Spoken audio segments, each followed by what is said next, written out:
What will the Rangers do with the number 30 overall pick in the NHL Draft? Today, we're going to be focusing on three candidates: a literal gigantic center prospect, a center with a well-rounded game, and a defenseman with some serious edge.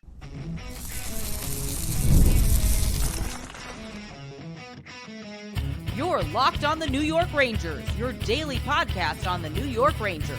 Part of the Locked On Podcast Network, your team every day. Welcome back, Blue Shirts fans, to episode number 1089 of the Locked On New York Rangers podcast. I'm your host, John Chick. Just want to thank you guys, as always, for making Locked On New York Rangers your first listen every day. We are free and available on all platforms, including YouTube, and today's episode of Locked On New York Rangers is brought to you by Gametime. Download the Gametime app, create an account, and use code LOCKEDONNHL for $20 off your first purchase. Terms apply, and we are, of course, part of the Locked On Podcast Network, your team every day. So, yeah, our first draft-centric episode of the offseason here. The Rangers going to be picking number 30 in the draft in just over 2 weeks now. It's right around the corner here. It's going to be upon us before we even know what happened. And like I said, we're going to be looking not just today, but also some future episodes at a couple of different candidates, a couple of different prospects that the Rangers might want to think about targeting, players that they probably are at least looking at and, weighing their options with what to do with the number 30 overall pick. And I know there's a lot of Ranger fans out here that, always want to see the Rangers get bigger, get tougher, more physical, grittier, more sandpaper players. You guys know what I'm talking about. Use any, expression or term that you'd like. Bottom line, they want to see this team get bigger and tougher. And I think that this first player I'm going to talk about here will be somebody that, that group will like quite a bit. And that is going to be Dean Letourneau. He is a center, 18 years old, 6'7", 209 pounds. Currently playing for St. Andrews College, and he is committed to Boston College for 2025-2026. And Letourneau is one of the more, polarizing players in this year's draft class. Something of a raw product. Sounds like he might be a little bit of a project for the Rangers or whichever team might end up drafting him, but that there certainly is some upside there. It feels like to me, looking at different, mock drafts and different scouting reports and kind of getting the consensus for when Letourneau could be drafted, when he should be drafted, I get the feeling he probably will be available at number 30, assuming the Rangers stay there, assuming they don't trade up or trade back or whatever the case might be. If the Rangers hold on to that number 30 pick and use it to select a player, then it sounds like Letourneau, in most instances, in most mock drafts, likely will still be there. There's a lot of different websites and different publications that, rank all these players and have them 1 through, 32, or some of them go throughout pretty much the entire draft. And this guy's going to be taken by this team and that guy's going to be taken by that team. Everything from, elite prospects to Bob McKenzie to Sportsnet, you name it, pretty much everybody gets in on the action here and ranks these players. Of the 13 publications that are on Letourneau's player page that I'm looking at here, they have him ranked anywhere between number 30, which is, of course, when the Rangers picked, and number 63. And me picking Dean Letourneau at number 30, you could argue, honestly, that it might be a little bit of a reach on my part, but given the Rangers situation going into this draft, and for anybody that needs a refresher, they do obviously have this first-round pick. They do not have a second-round pick or a third-round pick this year. So that being the case, you've got one crack at getting Letourneau. Again, one, barring any kind of trading up or anything like that. So to me, it might be worth a roll of the dice here. Like I said, he's a prospect that does seem to have a pretty high ceiling and also possibly a low floor as well, something of a boom or bust prospect. But if you want to draft this guy, this is your only shot. Now, who is he as a player? Well, we already know big time size, big time strength. The general consensus that I'm getting here, looking at all these different scouting reports and all these different websites, is that he's a very good skater, especially for his size, described in some cases as an explosive skater, has the potential to be a dominant net front presence. And those are always important. So, you got to get some guys that can go to the front of the net and maybe get you some dirty goals, screen the goalie and whatnot. Very good passer as well. Another X factor here, as far as, my way of thinking when it comes to drafting a player like Letourneau, once again, a big time physical or, has great size at the center position, is that the Rangers right now are somewhat lacking when it comes to like big time bona fide prospect centers. Bryce McConnell-Barker might be the biggest prospect that they have right now. And he was a third round pick that they took a couple of years ago. Made his AHL debut for the Hartford Wolfpack this past season, got into 4 playoff games. That was after his OHL season concluded, but he's probably their biggest prospect at center, unless you count, guys like Matt Rempe and Adam Edstrom. Obviously, the two of them already made their Ranger debuts this past season. They might have roles with the Rangers, but even those two, I don't see them as like really high upside type players. So as far as upside, Bryce McConnell-Barker is probably your guy right now. Jaden Grube was a 3rd-round pick, but they recently traded him to the Oilers. Ryder Korzak, a former 3rd-rounder. He had 9 goals and 11 assists, along with a -4 in 67 games with the Wolfpack last season. So there are some prospects there, but in terms of top-of-the-line prospects, you don't have a Gabe Perreault or a Brandon Offman at the center position if you're the Rangers right now. There's some guys that maybe they like and maybe they feel good about, and this guy can play a role for us, but there's nobody with that top line, high upside kind of talent that they do have at the wing position. So that being the case, a player like this really appeals to me. Somebody that, again, a little bit of a boomer bust, somewhat of a polarizing prospect, but somebody that could turn out to be a heck of an NHL player. As far as his stats are concerned, he, in his under 18 season, his most recent season with St. Andrews College, he was an alternate captain. He was mostly their top line center. And in 56 games, he had, get these stats, 56 games, 61 goals, 66 assists for a total of 127 points. Now, obviously, those numbers are not sustainable as you continue to climb into better and better leagues of hockey. I mean, you just can't put up numbers like that. So that's obviously something that needs to be taken into consideration here. But when you see stats like that, I don't care what level of hockey it is or how old you are or what the level of competition is. 127 points in 56 games is always going to catch your attention. And I think it certainly has, because his stock has been climbing very steadily as we approach the draft here. So yeah, I mean, obviously, those numbers stand out quite a bit. He also played in 2 games with the Sioux Falls Stampede of the USHL. Did not have any points in those 2 games and apparently suffered an upper body injury. But I'm going to go ahead right now and read a couple of scouting reports on Letourneau, because, there are people that do this for a living, and I tend to defer to them. I'll of course watch some video on some certain players and whatnot, but in terms of the real nitty-gritty stuff, there's people that do this for a living. They're very, very good at it, and they're professionals. So I always like to get a couple of quotes from scouting reports on certain players, whether it's Letourneau or anybody else. This comes to us from the Elite Prospects 2024 NHL Draft Guide. Letourneau is gigantic, but contrary to other players his size, it doesn't feel like he's trapped in his own body. He moves quite freely, especially because he uses crossover techniques to avoid the long, slower strides, and there's a good upper body, lower body separation and some agility. A lot of his offense consists of downhill attacks where he surveys pressure, drives the net with his range and size, or leverages the attention he receives to find open teammates. And then we'll do one more here from Jason Bakula of Sportsnet. Forwards who have the kind of size Letourneau does, who can also skate, score, and push back physically, are attractive prospects. His numbers offensively at the Prep AAA level, combined with the Prep Hockey Conference, jump off the page. I'm hoping he gets a call from Hockey Canada to be part of the under-18 team in Finland. So we'll see. I mean, obviously, that kind of echoes a lot of what I just said. There's size and there's, obviously an impressive frame there to go along with some considerable skill. And like I said, that kind of combination where you've got size and skill the way that he does, very good skater. You don't hear that too much about guys that are 6'7" and, well over 200 pounds. There's a lot to like here. One drawback, I'm gathering, the general consensus from scouts is that for as big as he is, he could probably play a little bit more physical than he currently does. But that's one of those things that can come with time. Being 18 years old, he's probably just focusing on, the skill aspects of his game. If he, at a certain point needs to lean on his physicality more, he's obviously got the tools to do that. And again, scouts in general seem kind of torn on exactly where Letourneau should be taken. So there's certainly some risk reward here, but the upside is very clear, very evident, and somebody that's going to stand out just by his size alone. So again, for the crowd that always wants the Rangers to get bigger, tougher, more physical, this might be your guy right here. Keep an eye on Dean Letourneau. I think the Rangers, if he's still there at 30, which it seems like he probably will be, you never know for sure.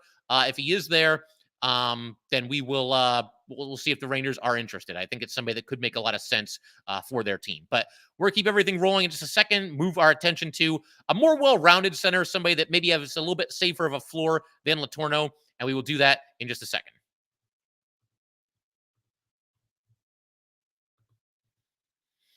All right, we just want to take a minute to let everybody know that today's episode of Locked On New York Rangers is brought to you by Gametime. Gametime makes getting NBA Finals tickets even faster and even easier. Prices on the Gametime app actually go down the closer it gets to tip-off. With killer last-minute deals, all-in prices, views from your seat, and their lowest price guarantee, Gametime takes the guesswork out of buying NBA tickets. Save up to 60% off buying last minute for sports, concerts, comedy, theater, etc. Save even more with exclusive in-app deals on select seats ahead of the game or the event. Save even more when you choose a section and let Gametime choose the seats. Take the guesswork out of buying NBA Finals tickets with Gametime. Download the Gametime app, create an account, and use code LOCKEDONNHL for $20 off your first purchase. Terms apply. Again, create an account and redeem code LOCKEDONNHL for $20 off your first purchase. Download Gametime today. Last minute tickets, lowest price guaranteed. All right, let's go ahead and keep everything rolling here on Locked On New York Rangers. Big shout out to the everydayers. Big thank you to you guys, as always, for supporting the Locked On New York Rangers podcast, your team every day. And in our next episode, we've been taking a look at the Ranger free agent class. I think we're going to focus in on another restricted free agent, and that would be Braden Schneider. Discuss what kind of contract he would be looking at and why I personally think he needs to be the priority of the free agent class that the Rangers currently have. He's the guy that you have to get locked up and bring him back for next season and beyond. So we'll talk about that in the next one.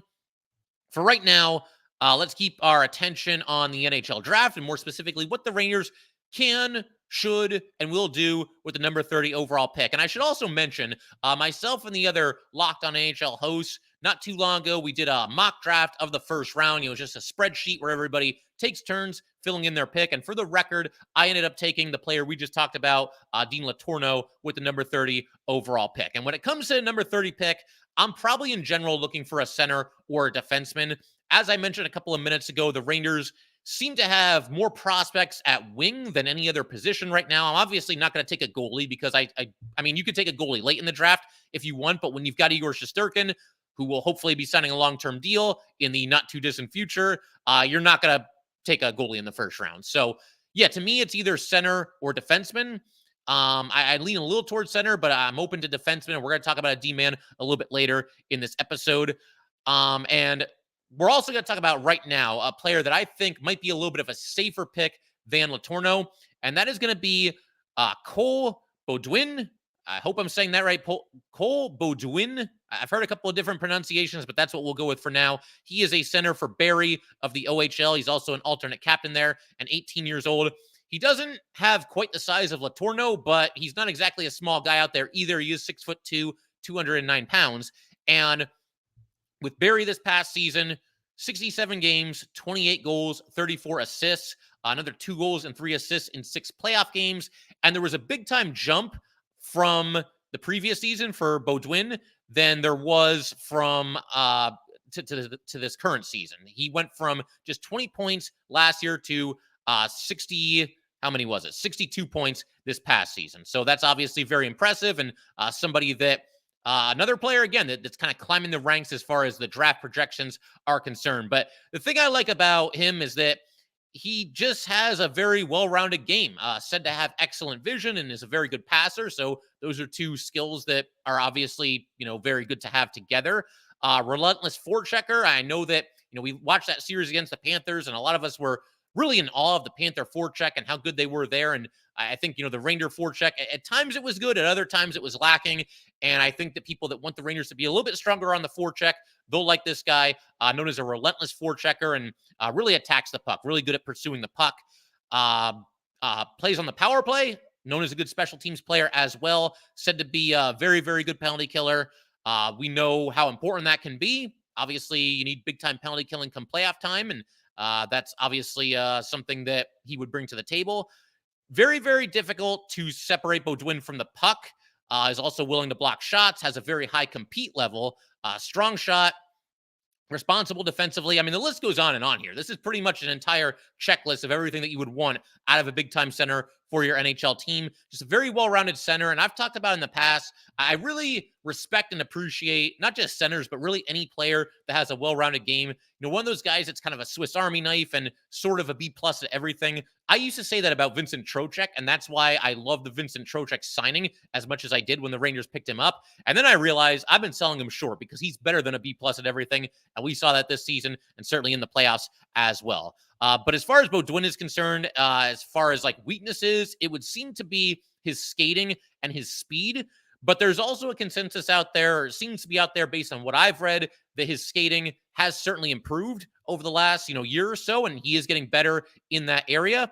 I also saw a couple scouts that seem to believe that there's times where he'll sort of get caught coasting a little bit, and the focus isn't always there, which is kind of weird because there's other scouts that, rave about his compete level and, how he's all in with every shift. But I guess you're going to get that, different scouts will come to different conclusions at different times. But honestly, even if that is kind of an issue right now, focus and the occasional shift where maybe he'll be coasting a little bit. He's 18 years old. I wasn't always super focused when I was 18. I'm sure there's some people that can relate. So that's an area where I think he can improve with time and maturation. And I'm no professional scout, but that just seems like an area that can be corrected, especially with some good coaching. And again, the natural maturation process that occurs. He also played for Canada at the under 18, for their under 18 men's team. In the gold medal game, Canada beat the U.S. To win the gold, and Beaudoin gave Canada a 4-3 lead with about 6 minutes to go in that game, and they ended up winning 6-5. 7 games for Beaudoin in that tournament, 2 goals and 2 assists. And of the 15 different scouting publications that I've got in front of me here, on his page, they have Beaudoin ranked as high as number 29 and as low as number 52. So again, the odds would seem to be that he would be available there at number 30 to the Rangers. You never know for sure. All it takes is one team ahead of the Rangers to say, hey, we really like this kid. We want to draft him. Let's make it happen. But I mentioned our NHL mock draft that all of us Locked On NHL hosts did together. This is the player that I was really hoping would be there at number 30. He very likely would have been my pick if he was there. Unfortunately, he was not. He went to our friends at Locked On Nashville Predators. They took him with the number 22 overall pick. That is higher than any of the other publications have him, but that's not to say that something like that can't happen during the draft. We see players go earlier than we think they're going to go. We see them go later. So who's to say for sure? But yeah, Beaudoin is very high on the list for me. I'll give you a couple of scouting reports here because again, these are the pros and they watch these players very carefully. This one once again comes to us from the Elite Prospects 2024 NHL Draft Guide.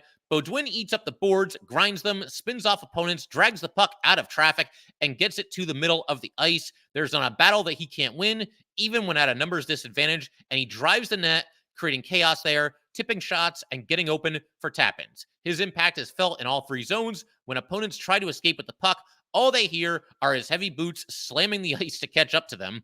He crushes them on the boards, comes back around to lift their stick, and gets possession back. So that paints a very, very pretty picture of a guy that, again, just does everything, and has a high compete level and just battles every single shift. And one of those things that I was just talking about, just a very well-rounded player. And it's my kind of player. Maybe there's some people that are on board with this pick. Maybe there's somebody else that you guys like. I'd love to hear your opinions here. But again, just a well-rounded player and a guy that gives you a little bit of everything and gives you an honest effort every single game. This is a scouting report from our own Sebastian High. He is one of the hosts of the Locked On NHL Prospects podcast. And if you've got some time today, you can make that your second listen. Check them out. They do a fantastic job there. He also writes for Dobber Prospects. But this is what Sebastian had to say. He can play a fairly linear style, rarely using lateral movement and lane switches to create off the rush, preferring to delegate the bulk of the work in transition to his line mates while he crashes the slot. His snapshot is a great tool, especially on the power play.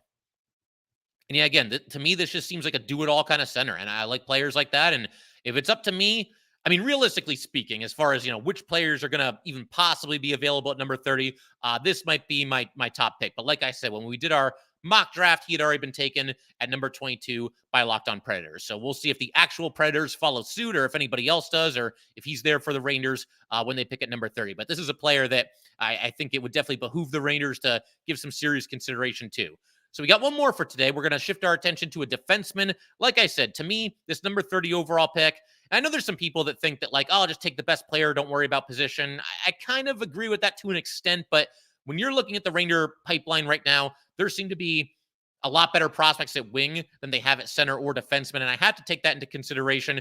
I mentioned Othman and I mentioned Perreault. They're the obvious ones. Brett Berard, he's really come a long way for the Hartford Wolfpack, and he's knocking on the door. And I'd be surprised if we don't at least see him get a cup of coffee with the Rangers at some point next season. He's another winger as well. So, yep, those are my thoughts as far as, position priority, what it should be for the Rangers. And like I said, we're going to shift our attention in just a second to a defenseman who I like quite a bit, and somebody that I think the Rangers could also look to consider. And we will do that in just a second. All right, we just want to take a minute to let everybody know that today's episode of Locked On New York Rangers is brought to you by Ultimate Hockey GM. What's going on, Locked On Ranger fans? I want to take a moment to bring up one of our partners, the mobile game Ultimate Hockey GM. Ever dreamed of becoming an NHL GM and managing your hockey franchise? Do you think that you could run the Rangers better than Chris Drury? Well, your dream can come true, and this game is most definitely for you. Manage every strategic aspect of your team, play through the seasons, and lead it to glory. Hire the right coaches and staff, trade players or draft picks, navigate through free agency and the draft, all in a challenging and realistic game world. As a Ranger fan, you know there is no offseason. GMs are constantly making moves at every point of the year to improve their team's chances, and that's why I think you are going to love this game. Ultimate Hockey GM is completely free and playable offline. Play on the go as you want and when you want to. By the way, Locked On Network listeners get a 100% free boost to their franchise when using the promo Locked On NHL in the game store, so make sure to check it out. To download the game, just visit hockeygm.app or look it up on the app stores. Hockey Ultimate GM, start your dynasty today.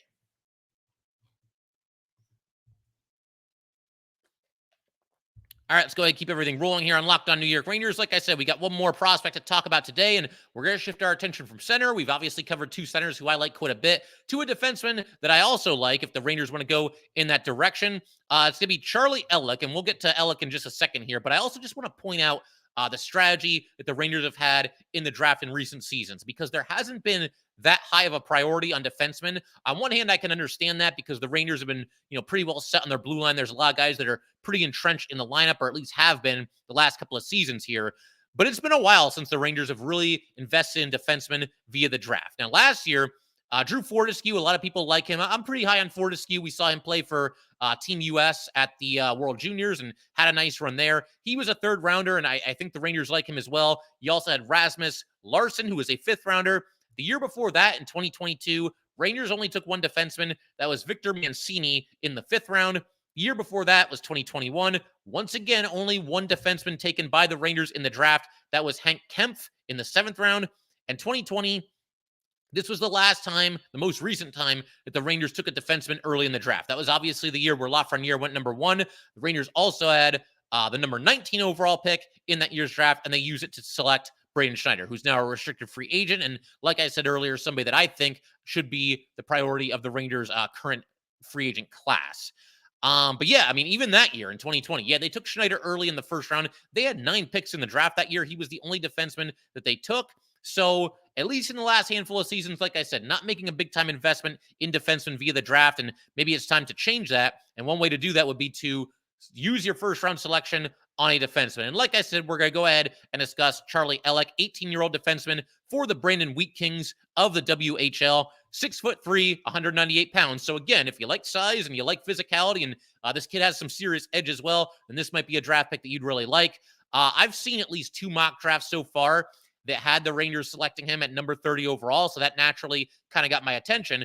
And when I dug a little bit deeper, like I said, again, a well-rounded defenseman here, able to transition the puck effectively from his end of the ice. And after watching some of the Ranger defensemen struggle against the Panthers, that's probably music to the ears of a lot of Ranger fans. And the other thing, I mentioned this just a second ago, but apparently he plays with some serious edge, some serious nastiness to his game, and not afraid to stick his nose in there and play physical hockey. And kind of as a side note here, while I'm talking about the Ranger defenseman, this is a topic for a full episode in the not too distant future, but other than Adam Fox, can you name a Ranger defenseman right now who is like guaranteed to be back with the team next year? I'm not saying they're going to completely overhaul the blue line and line up with Adam Fox and 5 new guys. I don't think that's going to happen. But there's really nobody there as far as Ranger defensemen who are like guaranteed locks to be back next season. I think Braden Schneider will be a priority when it comes to free agency. I think they'll get him locked up. Ryan Lindgren, we talked about him in our last episode. That could go either way, obviously. Trouba, is a buyout or a trade on the table. It's at least possible. Some people want to push Keandre Miller out of town and trade him. Gustafson is a free agent. Zach Jones, I think he deserves a chance next year, but would he benefit from a change of scenery? Who's to say for sure? But just kind of an interesting side note there. And again, we'll dive into that topic in a full episode. But once again, turning our attention back here to Elick with the Brandon Wheat Kings in his most recent season, 65 games, 4 goals, 23 assists. He was also a +4. Also worth pointing out that he was actually a teammate of the aforementioned Beaudoin on the under-18 Canadian Worlds team that, of course, won the gold medal by defeating the United States in the gold medal game. In that tournament, he had 3 assists and was a +6. But again, the consensus I'm getting here, going by scouts, all these different scouting reports across the interweb there, you've got size, you've got mobility, and again, a serious edge. Those are 3 things that don't always necessarily go hand in hand, aren't always traits of the same defenseman, but you hear things like that and sign me up. That's a very interesting skill set. As far as where the scouts have him going in the draft, once again, I'm on his player page here, and of the 15 publications that are listed in front of me, he is ranked as high as number 22 and as low as number 57. So it could go either way as far as whether he's available or not at number 32. The Rangers, we don't know for sure. In our Locked On mock draft, the one that I've talked about a couple of times now already, he was taken just a couple of picks ahead of, my pick as the pretend Ranger GM. He was taken at number 25 by our good friends from Locked On Senators. So obviously they think very highly of him as well. That pick in the draft was originally the Bruins pick, but it was, at one point acquired by the Ottawa Senators. And like I said, our friends at Locked On Sens, they went ahead and drafted him at number 25. For the record, even if he was available, I probably would have still leaned a little bit toward taking Letourneau. I just, that combination of size and skill, that's something that's really hard for me to pass up. And my top pick, at least so far, looking through the draft prospects who can and likely will be available at number 30. For right now, it's going to be Cole Beaudoin. So that's my guy. But again, I think this is somebody, if you feel like the Rangers need a defenseman, and even if you're of the belief they should just pick the best player available, then I think, certainly you're in a situation where Elick is worth your consideration as well. I'll go ahead and give you some scouting reports on Elick as well before we call it a day here. Once again, this comes to us from the Elite Prospects 2024 NHL Draft Guide. Physical, proactive defense is Elick's game. He's an explosive backward and lateral skater, which he uses to instantly take the middle, then teleport across the ice and prevent the entry. His stick is seemingly in every lane, tipping every pass or shot inside his wingspan. His mobility allows him to stay tight to the off-puck threat, but then easily win the race to a retrieval at the end boards. And this one comes to us from ESPN's Rachel Dory. His offensive rush and transition play have taken big steps this year, but he projects as a rangy, shutdown defenseman who is a nightmare to play against. He'll need to develop his instincts and continue to evolve his transition game, but Elick has an attractive package of fundamental size, mobility, and a mean streak that is a mile long. And all those assets in one defenseman, again, like I mentioned earlier, sign me up for a player like that, and we'll see if the Rangers give him consideration at number 30. You got to figure they're going to do their due diligence, and got to be somebody that's at least on their radar, at least to a certain extent. But I figure we can pretty much call it there for today. A couple little pieces of news before we call it. Former Ranger coach David Quinn has now accepted a position to be an assistant coach with the Pittsburgh Penguins. And the Rangers really need to do him a favor and not put him on the video board when he comes back to Madison Square Garden, because they tried that the last time around. Of course, Quinn was the head coach of the Sharks for 2 seasons, and it did not go very well. To be fair to Quinn, I'm not sure really anybody could have done much better. That's a team that is looking at a lengthy rebuild, and there just wasn't a lot there to work with. But he was booed by Ranger fans. You put him on the big screen now as a member of the Penguins coaching staff, I don't even want to think about what the response would be. Off the top of my head, I want to say that Quinn and Sullivan, I want to say, have done some coaching together at the, international level. Was it the World Championships? There was a situation where I believe maybe Sullivan was the head coach of, a United States team, and David Quinn was on his staff. So the two of them are at least somewhat familiar together. But yep, David Quinn going to be joining the Pittsburgh Penguins. And one other bit of news here, very exciting news. Jeremy Schaap is going to be joining us on an episode of Locked On New York Rangers. Jeremy Schaap from ESPN. He produced the recent E60 episode that covered the 1994 New York Rangers. And so if you have a question for Mr. Jeremy Schaap, please leave it in the comment section, or you can email it to me. Very much looking forward to talking with him, and that episode should be available at some point next week. But I figure we can call it there for today. Once again, if you guys would like to get in touch with this podcast, please send an email to lockedonnyrangers@gmail.com. Once again, that is lockedonnyrangers@gmail.com. Definitely give us a follow on Twitter as well, at @LO_NY_Rangers. Once again, that's at @LO_NY_Rangers. And definitely subscribe to Locked On New York Rangers YouTube channel. Thanks again, guys. I will see you next time.